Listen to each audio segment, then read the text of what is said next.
갑자기 남해 간다고 가더니 안 돌아왔거든? 남해 자연 환경이 나한테 되게 잘 맞는 거야. 그런 자연으로서 판타지를 100% 충족할 수 있는 그런 곳? 가장 중요한 게 집을 구하는 문제잖아. 500만 원 자취방 보증금이 딱 있었어. 그거를 이제 빼가지고 집을 지어야겠다라고 했는데 농촌형 엔잡러여서 계절마다 달라. 새벽에는 조업에 일 도와주러 갔다가 쌀 수확하는 데 붙었다가 이게 돈이 될까 생각을 하긴 했어. 지금 우리가 450평 땅이 생기고 건물이 9채가 되고 부자 됐네.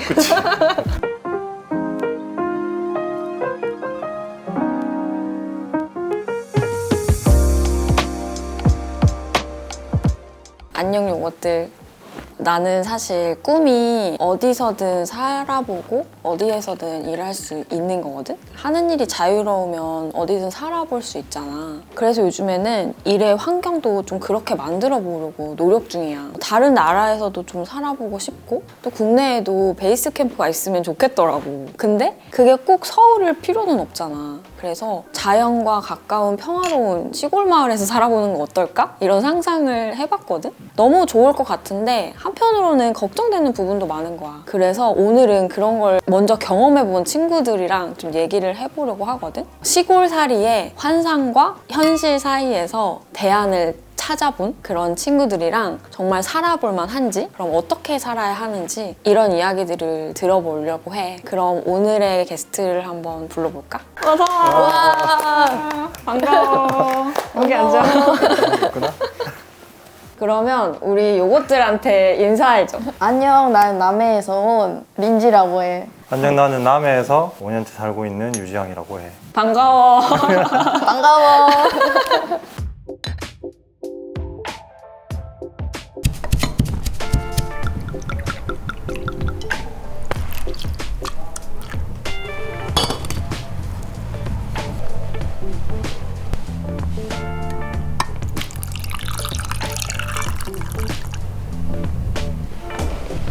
짠. 두 사람에 대해서 모르는 친구들도 있을 것 같아서 어떤 일을 하는 누군지 잠깐 소개해줘. 나는 남해에서 왔고 지금 팜프라라는 스타트업을 운영을 하고 있어. 그리고 팜프라는 도시에서 시골 지역으로 이주해서 좀 살아보고자 하는 사람들, 그런 친구들을 위해서 기반을 만드는 일을 하고 있고 어떻게 보면 플랫폼의 역할을 하고 있다고 보면 될 것 같아. 나는 이 시골 스타트업인 팜프라에서 일하고 있는 상태고 진짜 안 하는 일이 없어. 작은 회사다 보니까 시금치 팔 때는 시금치 수확부터, 그리고 책 만들 땐 책도 만들고 집을 지을 그다음에 땐 집 짓고. 집을 지을 땐 집도 짓고 그런 다양한 일들을 하고 있어. 아, 그러면 지금 남해에서 둘이 살고 있는 거잖아. 남해 어디서 살고 있는지 어떤 곳인지 잠깐 소개해줄 수 있어? 남해군이라는 맞아, 그 맞아. 지역이 있고 그 지역에 또 읍이 있지. 거기서 한 20분, 30분 정도 더 들어와야 되는 좀 바다가 있는 작은 시골 마을이고 거기에서 해수욕장 같은 것도 있고 그 다음에 들판도 있고 500년 이상 된 또 보호수도 있고 금산이라는 또 명산이 있고 그런 자연으로서 판타지를 100% 충족할 수 있는 그런 곳. 생각나는 모든 게 다 있네. 다 있는. 그러면 사실은 원래 근데 둘 다 남해에 살던 사람들은 아니잖아. 왜 하필 남해로 갔는지가 궁금하거든. 우리가 판타지 촌라이프를 위한 기반을 만든다 했을 때 그 판타지가 자연인데 그 전에 7번 정도를 이주를 했었고 잘 안 됐고 그러면서 가장 그 자연이 좋은 곳이 어딜까 했을 때 남해.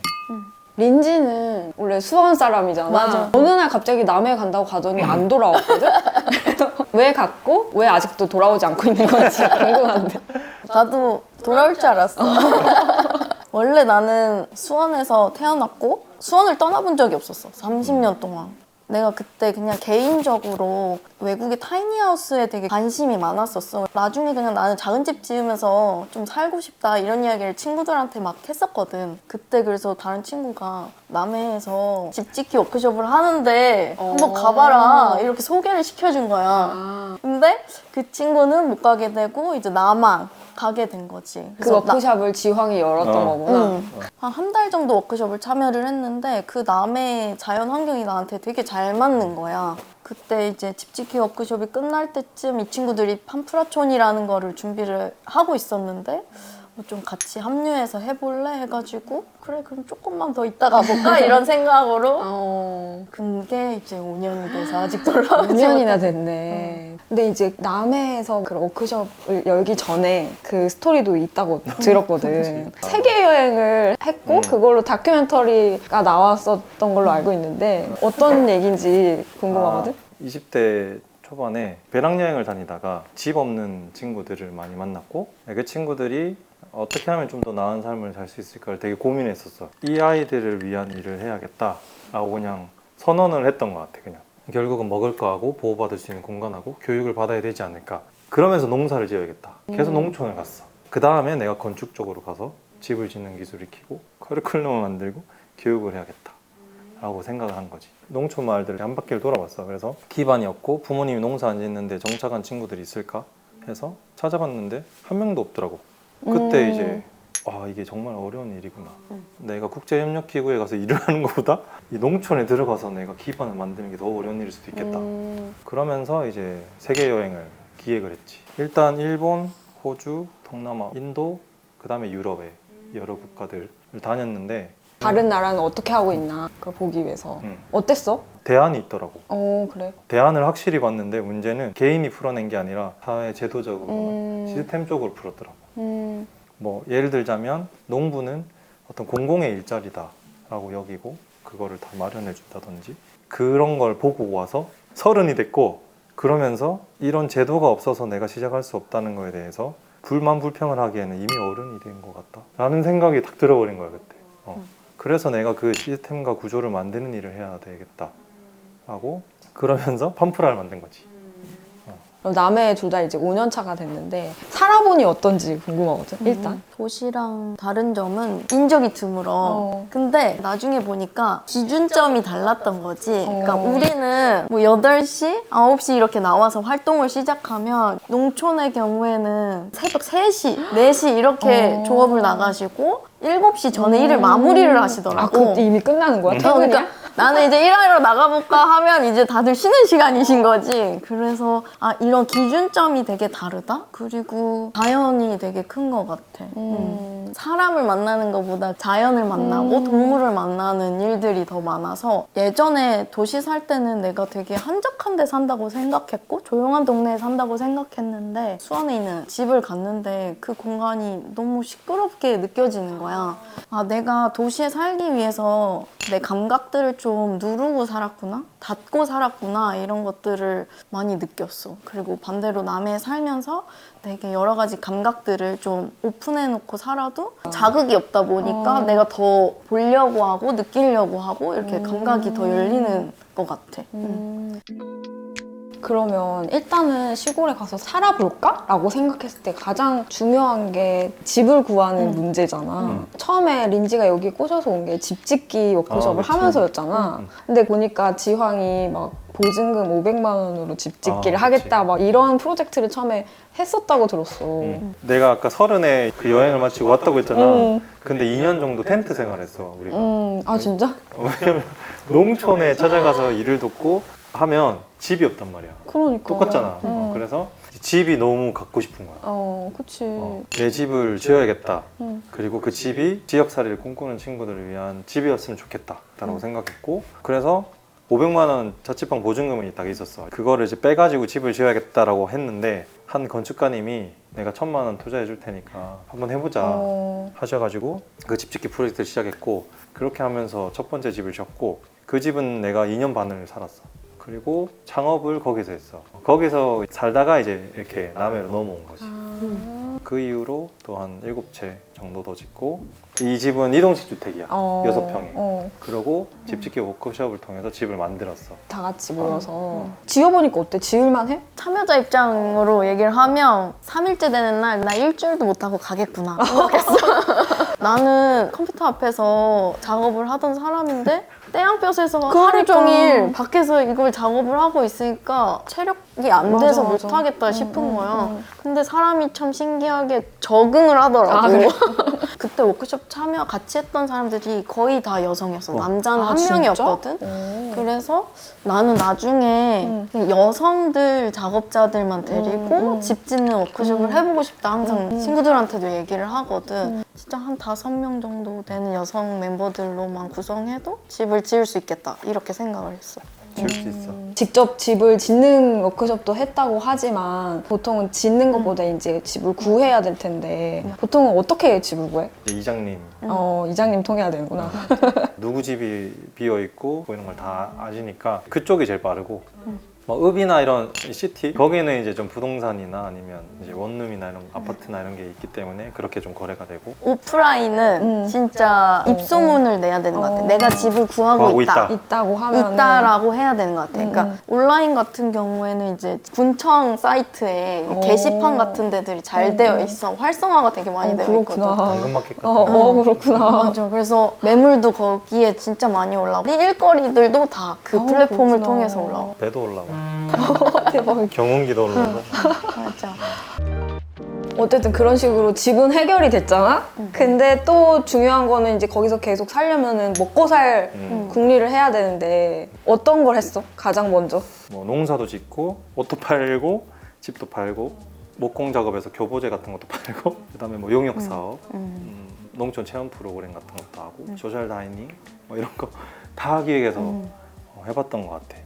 그렇게 하면서 하나하나 도장 깨기식으로 하고 다양한 걸 했잖아. 사실 나도 거기서 시금치 고사리 구독해서 먹었거든. 맛있더라고. 맞아. 브랜딩엔 되게 좋을 것 같다는 생각을 했어. 특히 그 지금 날씨에 했었던 거 유채꽃 축제를 보내드립니다. 그게 진짜 너무 감동적이었어. 약간 당시에는 또 코로나여서 축제도 뭐 못 열리고 막 이랬는데 꽃을 다 보내주는 그 아이디어는 누가 낸 거야? 우리가 그냥 이야기하다가 우리 마을에 12만 평이 되는 다랭이 논이 있거든. 다랭이 논에 유채꽃을 심었던 거야, 마을 분들이. 이제 유채꽃은 활짝 폈는데 코로나가 너무 심해지면서 이걸 다 갈아 엎으려고 하는 거야.